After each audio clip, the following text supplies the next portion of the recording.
The Prelude curse. My name is Tom, welcome to my channel, and today we're going to do a water pump change on a 5th gen Honda Prelude. This is a 97. These come with H22s.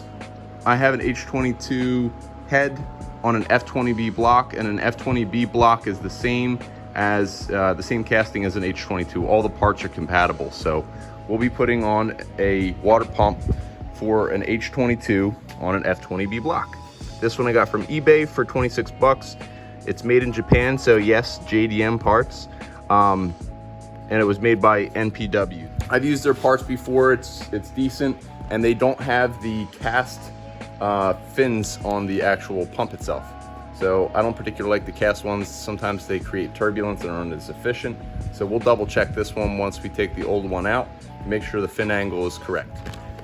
If your water pump starts leaking out of the weep holes here and here, that's how you know that the seal is going bad between the shaft, okay? So there's a seal behind this little propeller, and when that seal goes bad, it can weep out of these two holes.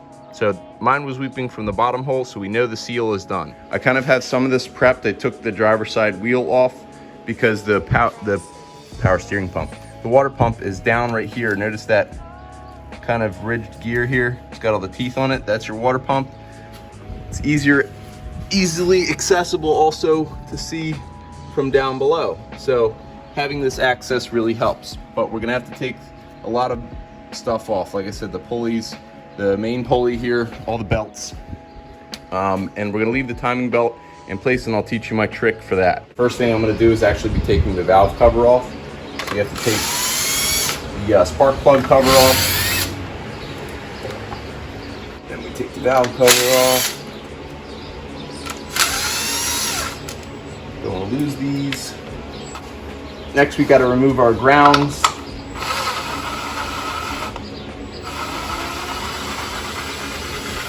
have one ground to my valve cover. And you got to take out the spark plug wires.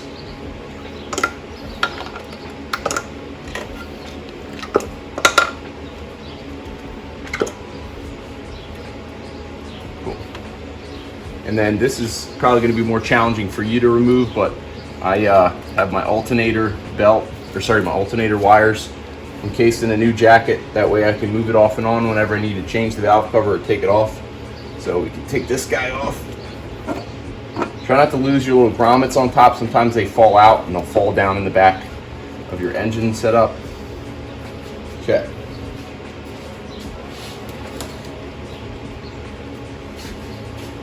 Now all of my cams are exposed. You have your timing belt right here. And then this we can actually move back over here just to get it out of our way for later. And at this point we need to start taking tension off of our power steering belt, which is this outside belt here. And how you do that is up top here, there's a little tensioning bolt right onto this guy. You start loosening that up, it'll start backing itself off a little bit. I'll just take this completely out. I have only used a 10 millimeter, by the way, so far. This next one, I think it's going to be a 12. So these are a 12 millimeter here. Just crack this loose. All right, so that's loose now. And there's another bolt down here on the bottom, which should be a 12 as well. Got to loosen up.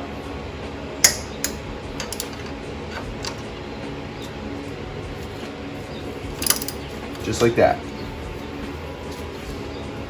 Now that that's loose, actually I'm going to try to put this bolt back in that hole. That way I know where it goes for later. I can slip this belt off. So that's your first belt off of the main pulley. Now we just have to get the alternator belt off, which I will just flick this belt off. Down there. So now it's on the floor. Now we got to get the alternator belt. The alternator belt is a little bit different, but same concept. Down here you have your 10 millimeter that you need to actually take tension off of here. But then there's a main bolt. Let's see if we can see it. It's actually down under here. It's going to be very hard to see, but it's down underneath of the power steering, right under here. You can kind of see the tip of it that my finger's flicking right in there. And that one has to come loose. That one I think is a 14. So we're gonna loosen that up. I'll re-angle this down.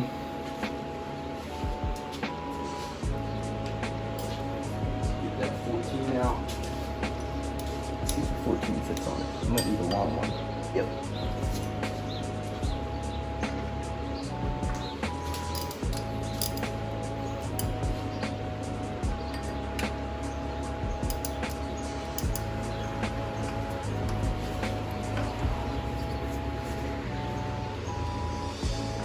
There you go. That's loose. Now the alternator can swing when it needs to. Now we just need to loosen up that 10 millimeter down here.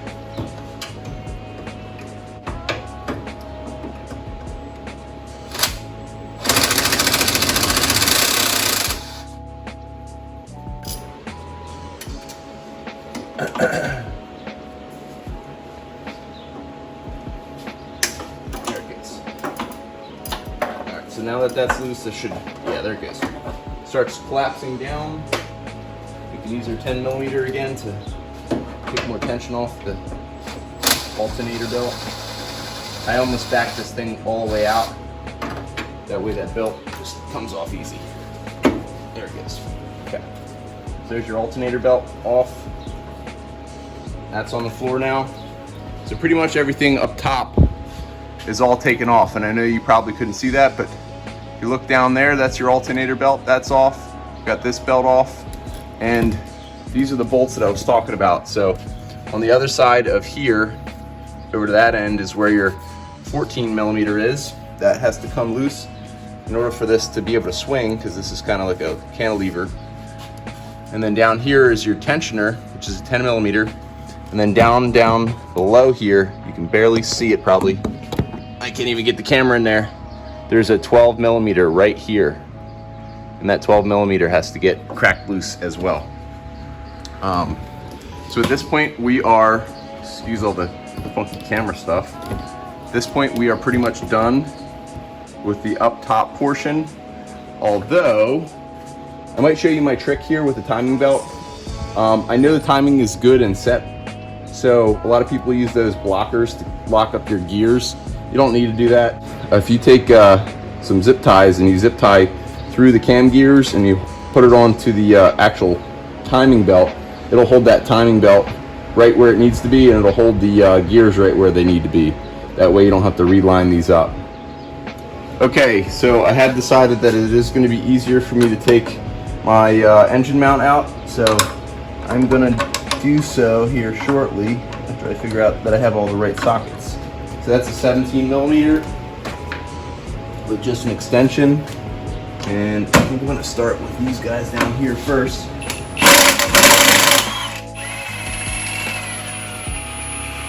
So that's one loose.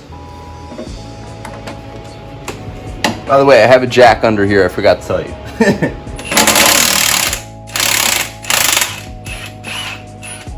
I do have the engine jack, or the car jack underneath of the engine. So I kind of remember this one. This one I had to put red Loctite on because it was actually walking this bolt out. So all that boost just rattled everything loose. 14 it is.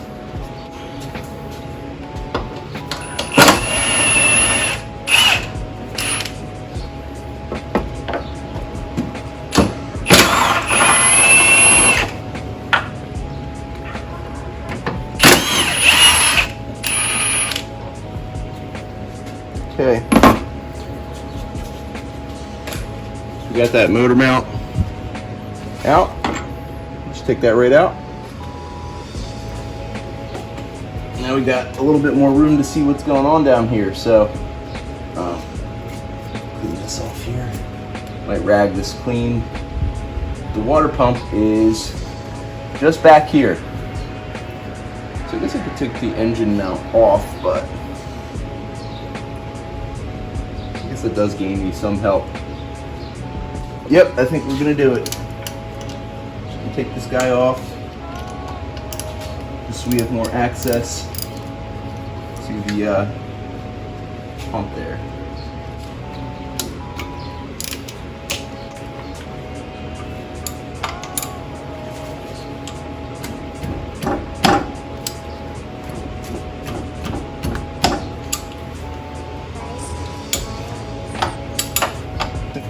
Probably would be way easier if I just moved the power steering pump.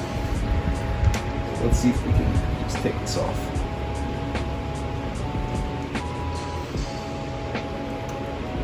And these hoses are in my way.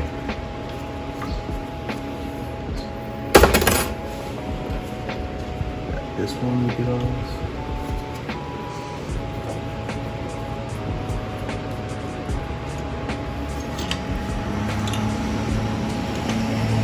Just like that.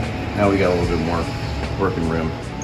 Takes a little bit more time to take some of this extra stuff off, but as you can see, it just makes your job a little bit easier.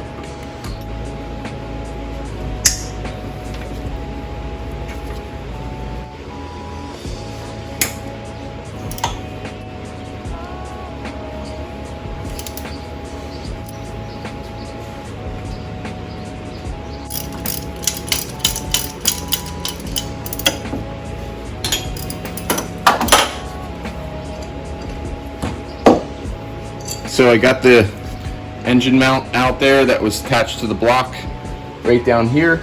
And as you can see, there's quite a bit of bolts under there. This one's a long one, the rest are all the same length. And they're all 14 millimeters. So now that we have that out, you can see how much room there is here and how open everything is and how easy it's gonna be now to remove that water pump. But while we're on camera still and while I'm still talking, let me go get some zip ties and I'll zip tie the timing belt and show you how I do that. I'm back and got my zip ties. So all I'm going to do is take and put the zip tie, go a little bit lower,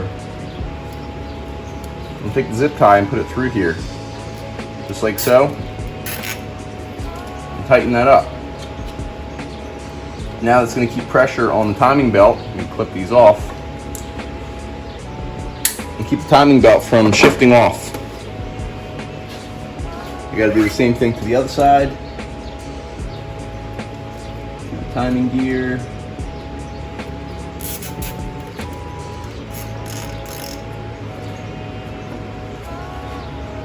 Tighten that up. That one's not going to be in my way, so I'm not going to clip it off. And then sometimes what I do is I put one in between here at the bottom, just so it doesn't shift back the other direction. We'll do that as well, just for you guys to see. And this is just to save you some time at the end of all this when you're putting it all back together. Alright. So 3 zip ties. Don't need to touch anything else with this. 3 zip ties and you're good. Clip this off. Boom, done. We'll put the timing or the power steering pump back over where it was. Now we can start loosening up our timing belt, which is this belt right here.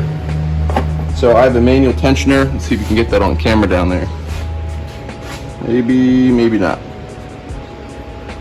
Move this over just a wee bit. So the timing tensioner is down here. I have a manual one, which is just a bolt that you, there's a bolt and a nut. So the nut basically locks it in place at the bottom. So you got to loosen that one up first and bring it up a couple, you know, like maybe a 1/4 inch. And then you start loosening the other one. So lefty loosey, righty tighty.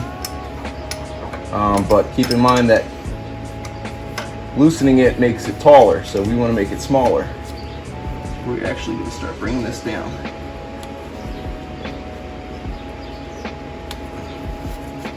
So we're going to be tightening it down into the block.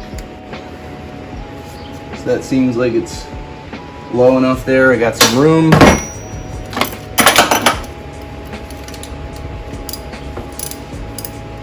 Just that bolt. Okay, so the timing belt is loose now. Probably push this down a little bit. Yep, all the tension's off of it. So it is as loose as it can be. So theoretically, we could try getting that pump out without taking the main pulley off. Let's try doing that. That'll save us time down at the bottom.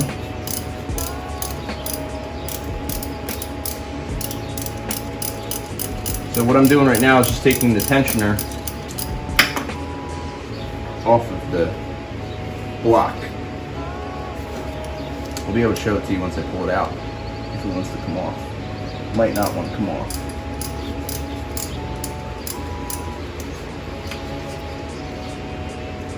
It's got to. Need it to come off.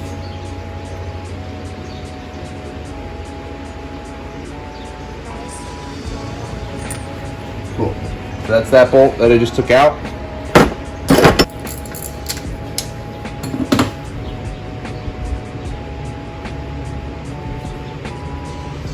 Come on.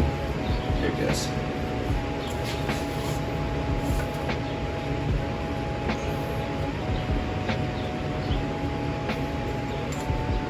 There we go. So that's that lower bolt there that holds the bearing for the belt tensioner.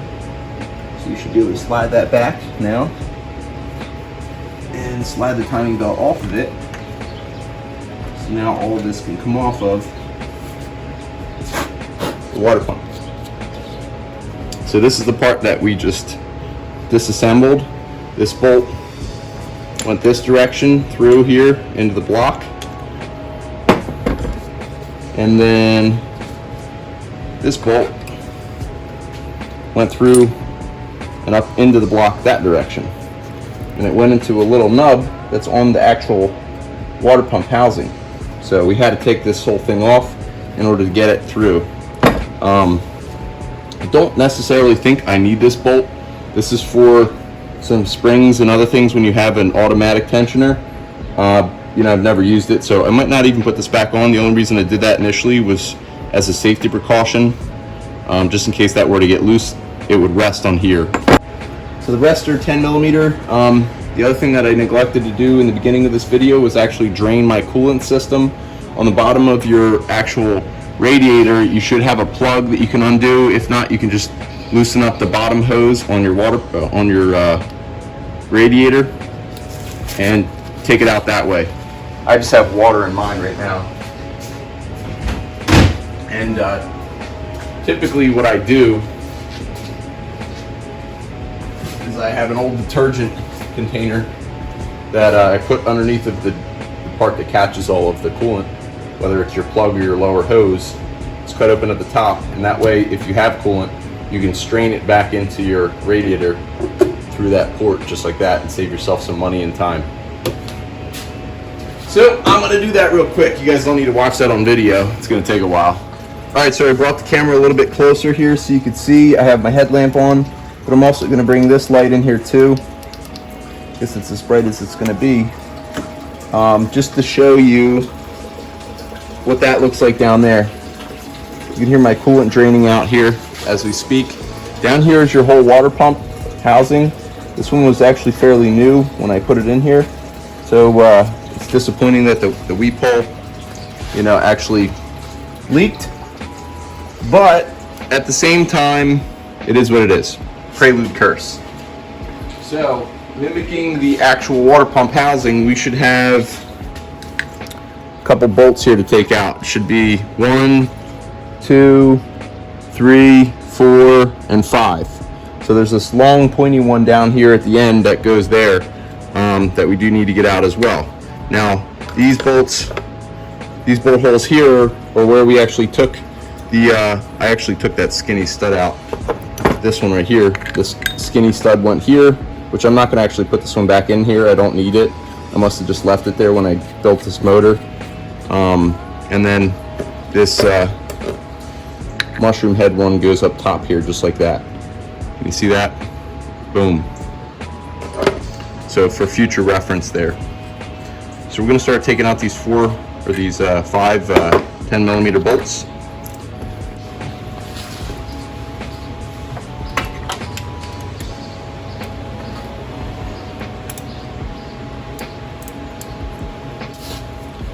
Got the 5th bolt out.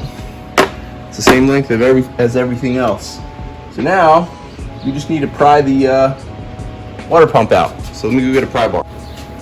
So I see a little lip here that I'm going to try to start wiggling it off. Maybe not. There it goes. And there goes all hell. That's the rest of the water in the block there.